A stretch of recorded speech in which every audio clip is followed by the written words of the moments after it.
Good morning friends, welcome to the channel quick book learner. I am Sakshi और आज हम जो पढ़ने जा रहे हैं वो टॉपिक है ईस्ट इंडिया कंपनी और बंगाल।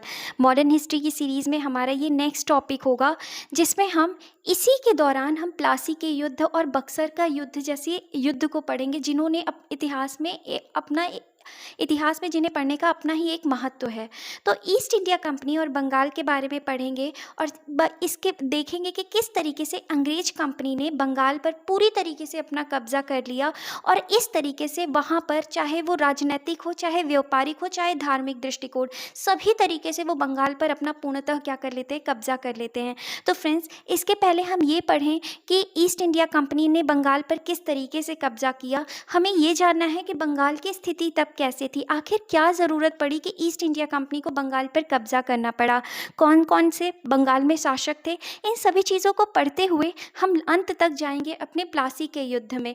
तो ये सीरीज़ इस तरीके से कंटिन्यू होगी। सबसे पहले ईस्ट इंडिया कंपनी और बंगाल में हम पढ़ेंगे कि बंगाल के बारे में, कि किस तरीके से बंगाल में शासन चल रहा था। तो फ्रेंड्स, मुगल साम्राज्य के अंतर्गत आने वाले प्रांतों में बंगाल एक अत्यंत ही समृद्ध प्रांत था और उसकी समृद्धि का सबसे बड़ा कारण जो अगर हम देखें तो ये था कि यहाँ चाइना से अगर हम देख रहे हैं तो ब्रह्मपुत्र रिवर आती थी और यहाँ अगर इंडिया से हम देख रहे हैं तो गंगा रिवर, और ये दोनों ही रिवर बह के यहाँ अगर हम बंगाल वाले क्षेत्र को देखते हैं तो वहाँ पर बहकर जाती थी। और ये दोनों ही नदियाँ जो थीं, ये जो बंगाल का रीजन था, बंगाल का जो क्षेत्र था, इसको बहुत ज़्यादा उपजाऊ फर्टाइल लैंड बनाते थे। यही कारण था कि सभी, चाहे वो मुगल शासक हों, चाहे जो केंद्र में बैठे हुए हैं, चाहे अंग्रेज हों, सभी चाहते थे कि बंगाल में हमारा कब्जा हो जाए। बंगाल बहुत बड़ा क्षेत्र होता था, जिसके अंदर आज अगर हम देखें तो आज के समय का पश्चिम बंगाल, झारखंड, उड़ीसा और बांग्लादेश, इन सभी राज्यों को मिला करके जो था वो बंगाल हुआ करता था। और अपने उपजाऊपन के कारण ही इतना ज़्यादा जो इसका क्षेत्र जो इतना फर्टाइल था, इसी वजह से बंगाल को भारत का स्वर्ग भी कहा जाता था। अब अगर हम बात करते हैं कि बंगाल में किसकी सत्ता थी, बंगाल में आखिर कौन था, तो हम ये देखते हैं कि अगर हम 1700 तक की बात कर रहे हैं तो 1700 में औरंगजेब जिंदा हैं और औरंगजेब जो हैं वो मुगल सत्ता पर बैठे हुए हैं और उन्होंने बंगाल का सूबेदार जिसको नियुक्त किया था उसका नाम था मुर्शिद कुली खां। लेकिन 1707 में क्या होता है, औरंगजेब की क्या हो जाती है, मृत्यु हो जाती है।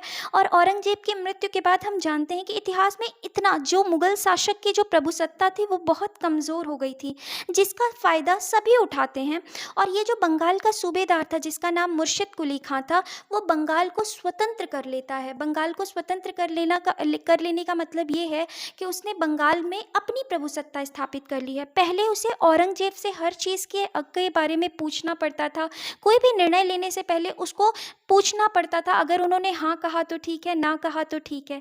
लेकिन जब वो उसने बंगाल को स्वतंत्र कर लिया तो सारे निर्णय, बंगाल से संबंधित जो भी निर्णय होंगे, वो सारे निर्णय जो लिए जाएंगे वो मुर्शिद कुली खां के द्वारा लिए जाएंगे। तो फ्रेंड्स, हमने इस तरीके से देखा कि किस तरीके से बंगाल को उन्होंने क्या कर लिया है, स्वतंत्र कर लिया है। इसीलिए बंगाल का स्वतंत्र राज्य का संस्थापक किसको कहा जाता है, मुर्शिद कुली खां को कहा जाता है, जो 1700 से 1727 तक की बंगाल की गद्दी पर बैठता है। और मुर्शिद कुली खां जो सूबेदार था, जो बंगाल का सूबेदार कहलाता था, फाइनली अब बंगाल का नवाब कहा जाने लगा है। क्यों बंगाल का नवाब कहा जाने लगा है फ्रेंड्स? क्योंकि हमने देखा यहाँ पर औरंगजेब की क्या हो गई है, डेथ हो गई है, औरंगजेब की मृत्यु हो गई है और बंगाल को उसने स्वतंत्र करा लिया है। अब बंगाल की गद्दी पर जो फाइनली बैठेंगे वो है मुर्शिद कुली खां, और इसीलिए यहाँ पर उन्हें क्या कहा जाएगा, बंगाल का स्वतंत्र राज्य का संस्थापक किसको कहा जाएगा, मुर्शिद कुली खां को। और बंगाल का नवाब की जो पदवी दी जाएगी वो किसको दी जाएगी, मुर्शिद कुली खां को दी जाएगी। तो फ्रेंड्स, अब हम मुर्शिद कुली खां के बारे में जानते हैं। मुर्शिद कुली खां जो थे, हमने देखा था क्या बंगाल को स्वतंत्र किसने करवाया था, मुर्शिद कुली खां। इसीलिए स्वतंत्र संस्थापक, बंगाल का स्वतंत्र संस्थापक मुर्शिद कुली खां को कहा जाता है। इनका जो शासनकाल था वो 1700 से 1727 तक था। 1701 ईस्वी में मुगल बादशाह औरंगजेब ने मुर्शिद कुली खां को बंगाल का सूबेदार बनाया था। और मुर्शिद कुली खां जो पहले बंगाल की राजधानी थी वो ढाका हुआ करती थी, तो ढाका से जो राजधानी थी उसको बदल करके उन्होंने मकसूदाबाद कर दिया था। मकसूदाबाद को मुर्शिदाबाद के नाम से भी जाना जाता है। फिर 1707 में औरंगजेब की मृत्यु हो जाती है, हमने अभी फ्रेंड्स देखा है, और उसने बंगाल को स्वतंत्र राज्य बनाया। इसीलिए स्वतंत्र राज्य का संस्थापक मुर्शिद कुली खां को कहा जाता है। इसने बंगाल में जागीरें प्रारंभ की, और खालसा भूमि पर सरकार का अधिकार कायम किया। फ्रेंड्स, सबसे पहले हम समझते हैं कि जागीर किसको कहते हैं। जागीर जब सरकार या गवर्नमेंट या जो भी मुगल सत्ता में जो बैठे हुए रहते थे, तो वो क्या करते थे, जो भी उनके लिए काम करता था उनको जागीर देते थे। जागीर एक तरीके से भूमि होती थी, और उस ज़मीन में जो भी टैक्स कलेक्शन आता था वो राजा अपने पास ना रखकर जिनको वो भूमि दी है, जागीर दी है, वो उनके पास रहता था। तो इस तरीके से उनको वो वेतन मिल जाता था। अभी दूसरा टर्म है खालसा भूमि। खालसा भूमि हम ऐसी भूमि को कहते हैं जो सरकारी भूमि के या राजा के अंतर्गत आती थी, सम्राट के अंतर्गत आती थी। ऐसी भूमि को क्या कहा जाता था? खालसा भूमि कहा जाता था। तो इसने बंगाल में जागीरें प्रारंभ की और खालसा भूमि पर सरकार का अधिकार क्या किया था? कायम किया था। तो इस तरीके से अगर हम खालसा भूमि की बात करें कि किसने शुरुआत की खालसा भूमि के लिए, तो ये मुर्शिद कुली खां ने की थी, और जागीरें भी प्रारंभ की। और भू राजस्व का क्या किया, कर का क्या किया कि किस भूमि पर कितना राजस्व लगेगा, इस चीज़ का मुर्शिद कुली खां ने क्या किया था? निर्धारण किया था। अब हम देखेंगे 1727 में मुर्शिद कुली खां की मृत्यु हो जाती है, और उसके बाद उसका दामाद सुजाउद्दीन जो था वो गद्दी पर बैठता है। सुजाउद्दीन जो था मुर्शिद कुली खां के बाद वो गद्दी पर बैठते हैं, जिनका कार्यकाल 1727 से 1739 तक था। सुजाउद्दीन के कार्यकाल में हमने इतनी कोई चीज़ नहीं पढ़नी, क्योंकि इतना महत्वपूर्ण शासक नहीं था, उसने ज़्यादा उपलब्धियां भी नहीं पाई। लेकिन हमें ये क्रम या एक क्रोनोलॉजी जानना बहुत ज़रूरी होता है, क्योंकि एग्ज़ाम में कभी भी कुछ भी कोई भी किंग का नाम इधर उधर करके क्रोनोलॉजी बनाने के लिए दे देता है, तो उसमें दिक्कत आती है। तो सबसे पहले क्रोनोलॉजी समझना चाहिए कि बंगाल में कौन सा राजा कब आया, और जब हम एक हिस्ट्री में एक क्रोनोलॉजी बन जाता है, एक क्रमबद्ध तरीके से हम पढ़ाई करते हैं, तो वो चीज़ें हमें लंबे समय तक के लिए याद रहती हैं। तो उसके बाद उसका दामाद सुजाउद्दीन किसके बाद? मुर्शिद कुली खां के बाद बनता है 1727 से 1739 तक। इसके शासनकाल में ऐसा कुछ इंपॉर्टेंट है नहीं, तो हमें पढ़ना नहीं है। सुजाउद्दीन की मृत्यु के बाद एक और कमज़ोर शासक आता है, बंगाल का एक और कमज़ोर शासक आएगा, जिसका नाम है सरफराज खां, जो कि बंगाल का नवाब बनता है बहुत कम समय के लिए, 1739 से 1740 के लिए। तो हमने देखा फ्रेंड्स कि 1739 से 1740 तक के लिए सरफराज खान राजा बनता है, किंग बनता है, बंगाल का नवाब बनता है। बंगाल का नवाब बन गया है। अब बंगाल का नवाब सरफराज खान बहुत ही कमज़ोर है। उसी समय पे क्या होता है कि 1739 से 40 के समय पे मोहम्मद शाह जो हैं वो मुग़ल सत्ता पर बैठे हुए हैं। मुग़ल शासक हैं जो केंद्र पर बैठे हुए हैं, वो मोहम्मद शाह हैं। मोहम्मद शाह बिहार राज्य को बंगाल में क्या कर देते हैं? मिला देते हैं। बिहार राज्य को बंगाल में मिला दिया। अब बिहार का जो सूबेदार है उसका नाम है अलीवर्दी खां। अलीवर्दी खां जो है वो स्वप्न देख रहा है कि मैं भी एक दिन ऐसा आएगा कि मैं बंगाल का नवाब बनूंगा। और मैंने आपको बताया कि सरफराज खां बहुत ही कमज़ोर शासक था। इस चीज़ का फ़ायदा उठाकर अलीवर्दी खां क्या करेगा? बंगाल का नवाब जो सरफराज खां है उसकी हत्या कर देगा और खुद बंगाल का नवाब बनने के लिए गद्दी पर बैठ जाएगा। अब क्योंकि वो गद्दी पर बैठ गया है, बंगाल का नवाब बन गया है अलीवर्दी खां, और उसने गलत तरीके से सरफराज खां की हत्या की है। अब क्योंकि बंगाल का नवाब बन जाना ठीक बात है, अच्छी बात है, लेकिन अभी भी सत्ता पर जो केंद्र पर बैठे हुए हैं वो मुग़ल शासक हैं मोहम्मद शाह। वो मोहम्मद शाह को, क्योंकि वो गलत तरीके से नवाब बना है, वो 2000 करोड़ रुपए का नजराना भेजता है। किसके पास नजराना भेजता है? मोहम्मद शाह के पास, क्योंकि उसको पता था कि वो गलत तरीके से नवाब बना है तो उसको नवाब बनाने नहीं दिया जाएगा।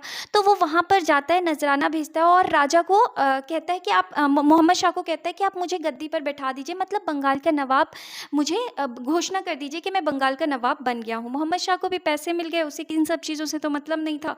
वो अलीवर्दी खां को फाइनली जो है वो बंगाल का नवाब बना देते हैं।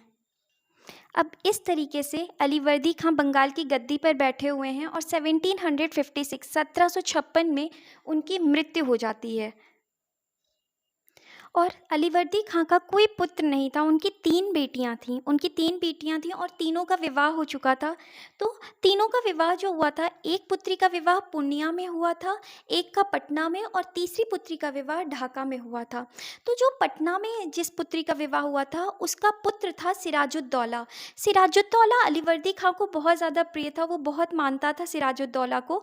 तो इसलिए जो सत्ता मिलती है अलीवर्दी खां के बाद, जो अगला शासक होगा वो होगा सिराजुद्दौला। तो इस तरीके से सिराजुद्दौला गद्दी पर बैठता है। लेकिन यहाँ ढाका में उसकी मौसी है जिसका नाम है घसीटी बेगम, और यहाँ पर उसके मौसी का बेटा है शौकतगंज। इन दोनों ही क्योंकि अब ये सत्ता पर बैठ गया सिराजुद्दौला, ये दोनों ही इसके विरोधी बन जाते हैं। किसके? सिराजुद्दौला के, जो कि बंगाल का अगला नवाब बना है अलीवर्दी खां की मृत्यु के बाद। अब जैसे ही सिराजुद्दौला शासक बनता है, उसके विरोधी उसके रास्ते में एक गतिरोध उत्पन्न करने लगते हैं, उसके लिए परेशानियां उत्पन्न करने लगते हैं। उधर अंग्रेज भी फोर्ट विलियम, कलकत्ता में उनका एक किला था फोर्ट विलियम, क्योंकि हमें पता है कि हम 1740 के समथिंग की बात कर रहे हैं, 1756 तक पहुंच गए हैं हम। 1756 में कर्नाटक का तृतीय युद्ध का समय चल रहा था, फ्रांसीसी और अंग्रेज आपस में लड़ रहे थे। इसी लड़ाई की तैयारी में जो अंग्रेज थे वो अपने किले की सुरक्षा के लिए किलेबंदी कर रहे थे, फोर्ट विलियम में तोप चढ़ा रहे थे। इस चीज़ से सिराजुद्दौला गुस्सा हो जाता है और वो कहता है कि आप अपने दोनों जो कंपनियों में युद्ध चल रहा है उसमें शांति लाइए और ये किलेबंदी वगैरह मत कीजिए। इस चीज़ को करने से रोकता है। फ्रांसीसी कंपनी मान जाती है, लेकिन अंग्रेज जो थे वो इस बात को नहीं मानते हैं, और इसका परिणाम यह निकलता है कि सिराजुद्दौला और अंग्रेज़ों के बीच युद्ध होगा। सिराजुद्दौला अपनी सेना लेकर के कलकत्ता जाएंगे और कलकत्ता में जितनी भी उनकी फैक्ट्रियां थी, कासिम बाज़ार की फैक्ट्री थी और जो उनका कलकत्ता में किला था जिसको फोर्ट विलियम के नाम से जाना जाता है, उस किले को भी उन्होंने अपने आधिपत्य में कर लिया। किसने? सिराजुद्दौला में। मतलब इस युद्ध को किसने जीता? सिराजुद्दौला ने जीता और अंग्रेज हार गए। और इस तरीके से सिराजुद्दौला जीतने के बाद अंग्रेज़ों को वहाँ से खदेड़ देता है। जो भी अंग्रेज रहते हैं वो भाग कर, बंगाल में एक फुल्टा द्वीप है, वहाँ पे जाकर क्या करते हैं? शरण लेते हैं। तो अंग्रेज भागकर हुगली नदी के पास फुल्टा द्वीप में शरण लेते हैं और सिराजुद्दौला ने कलकत्ता जो जीत लिया था उन्होंने, वो कलकत्ता का नाम बदलकर अलीनगर रख देते हैं और वहाँ का प्रतिनिधित्व या प्रभारी किसको नियुक्त कर देते हैं? माणिक चंद्र को नियुक्त कर देते हैं। अब जो अंग्रेज भागकर हुगली नदी के पास गए थे फुल्टा द्वीप में, सिराजुद्दौला उनका पीछा करते हुए जाता है और एक छोटा सा कमरा होता है उसमें उन सभी को बंद कर देता है, जिससे लगातार उस कमरे में लंबे समय तक के लिए बंद रहने की वजह से उन लोगों की दम घुटने से मृत्यु हो जाती है। तो अब हम यही चीज़ पढ़ेंगे कि अगली जो सिराजुद्दौला ने किस तरीके से जो अंग्रेज थे उनको एक तरह से न्योता दे दिया कि आओ और मुझसे लड़ाई करो। तो यही शुरुआत होती है और इसी को कहा जाता है कालकोठरी दुर्घटना या ब्लैक होल ट्रेजेडी कहा जाता है, जो कि 20 जून 1756 को हुई थी। तो यही जब वो अंग्रेज जो थे वो फुल्टा द्वीप में जाकर भाग के छिप गए हुए हैं, तो इसी दौरान क्या होता है, कलकत्ता के इसी अभियान के दौरान सिराजुद्दौला के समय कालकोठरी दुर्घटना घटित हुई थी। कहा जाता है कि सिराजुद्दौला ने 146 अंग्रेजों को इस कोठरी में भयानक गर्मी में कैद कर रख दिया था, जिसके कारण 21 जून को इसमें से 23 लोगों को छोड़कर शेष सारे लोगों की क्या हो गई थी? मृत्यु हो गई थी। बचे हुए लोगों में एक जेड हॉलवेल भी था, एक पर्सन का नाम है जो कि अंग्रेज था, जिसने इस घटना को इतिहास के पन्नों में जगह दिलाई। तो ये था कालकोठरी दुर्घटना, जो कि अब ये बात पता चलती है क्योंकि अंग्रेज़ों के साथ तो थोड़ा अत्याचार हो गया। ये बात पता चलती है क्योंकि हमें ये लोकेशन हमने देखी थी, यहाँ कलकत्ता है, ये सब कुछ जो गठित हो रहा है वो यहाँ पर हो रहा है और ये मद्रास है। तो यहाँ ये बात पता चलती है मद्रास में कौन बैठा हुआ है? Lord Clive. मद्रास में यह बात पता चलती है और लॉर्ड क्लाइव जो था वो सिराजुद्दौला से युद्ध की घोषणा करता है कि अब हम आपसे युद्ध करेंगे। और इसी दौरान लॉर्ड क्लाइव कलकत्ता पर पुनः अधिकार कर लेता है। जो सिराजुद्दौला ने उससे छीन लिया था उसको वो पुनः छीन लेता है और फुल्टा के शरणार्थियों को मुक्ति दिलाता है।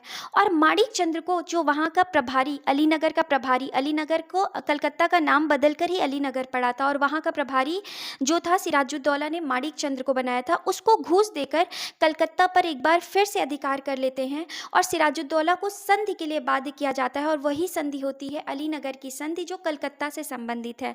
क्या संधि थी? संधि ये थी कि दस्तक का प्रयोग जारी रखने की बात की गई। दस्तक जो था कि मतलब हमें कोई टैक्स नहीं देना पड़ेगा, अगर हम आपके बंगाल में व्यापार भी करेंगे तो हमको किसी भी तरीके का कोई टैक्स नहीं देना पड़ेगा। दूसरा, कंपनी को अपनी इच्छा अनुसार किलेबंदी और सिक्कों को ढालने की क्या मिल गई थी? अनुमति मिल गई थी। और अंग्रेजों ने भी इस संधि में कहा था कि हम आपके किसी भी राजनीतिक मामलों में हस्तक्षेप, राजनीतिक या आंतरिक मामलों में हस्तक्षेप नहीं करेंगे। लेकिन ये सिर्फ कहने की बात होती थी, वो हमेशा ऐसा ही कहते थे और हर संधि में कहते थे कि हम आपके आंतरिक मामलों में हस्तक्षेप नहीं करेंगे, लेकिन हमेशा ही वो इन मामलों में उनके हस्तक्षेप, हमेशा राजनीतिक मामलों में हस्तक्षेप करते ही थे। परंतु अंग्रेजों को इससे भी संतोष नहीं था, इसीलिए फिर एक नए युद्ध की पृष्ठभूमि बनी जिसे हम प्लासी के युद्ध के नाम से जानते हैं।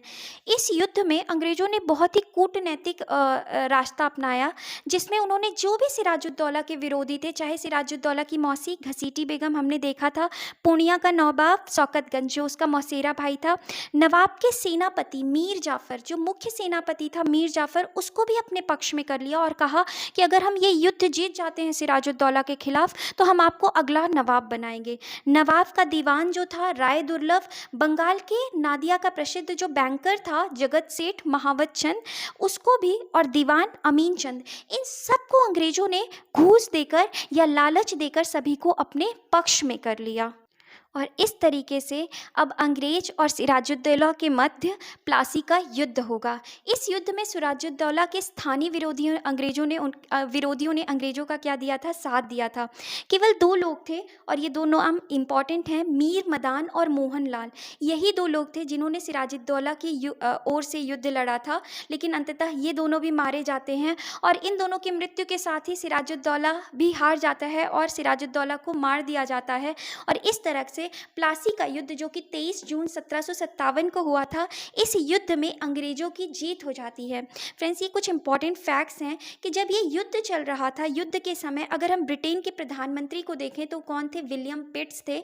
मुगल बादशाह जो केंद्र में बैठे हुए थे 1757 के समय, वो आलमगीर द्वितीय थे। और बंगाल का नवाब तो हमें पता ही है, सिराजुद्दौला, जो इसकी हत्या हो जाती है प्लासी के युद्ध में। इसके बाद जैसा कि अंग्रेजों ने कहा था कि सिराजुद्दौला के क्योंकि जो मुख्य सेनापति था मीर जाफ़र, उन्होंने अंग्रेजों का साथ दिया था, सिराजुद्दौला की मौत के साथ ही जो अगला बंगाल का नवाब बनाया जाता है वो मीर जाफ़र को बनाया जाता है। और क्योंकि मीर जाफ़र कोई भी काम खुद से नहीं करता था, वो सब कुछ जो क्लाइव कहता था वही करता था, इसी वजह से मीर जाफ़र को क्लाइव का गीदड़ भी कहा जाता है।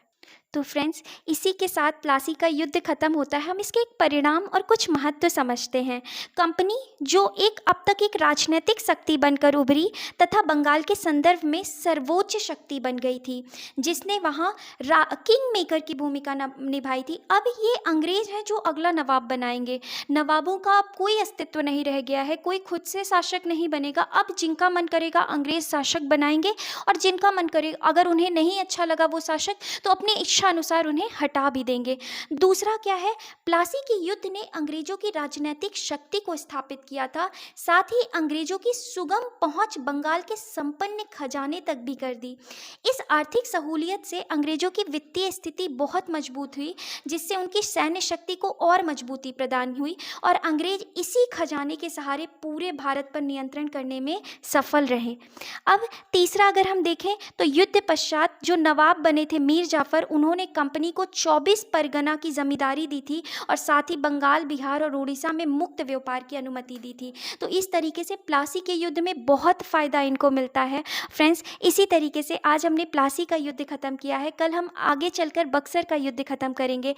तो आज के लिए इतना ही। अगर आपको ये सेशन इंपॉर्टेंट लगा, आपको लगा है कि ये आपके लिए हेल्पफुल रहा है, तो प्लीज़ आप इस चैनल को सब्सक्राइब करें, सेशंस को लाइक करें और शेयर करें। Thank you so much.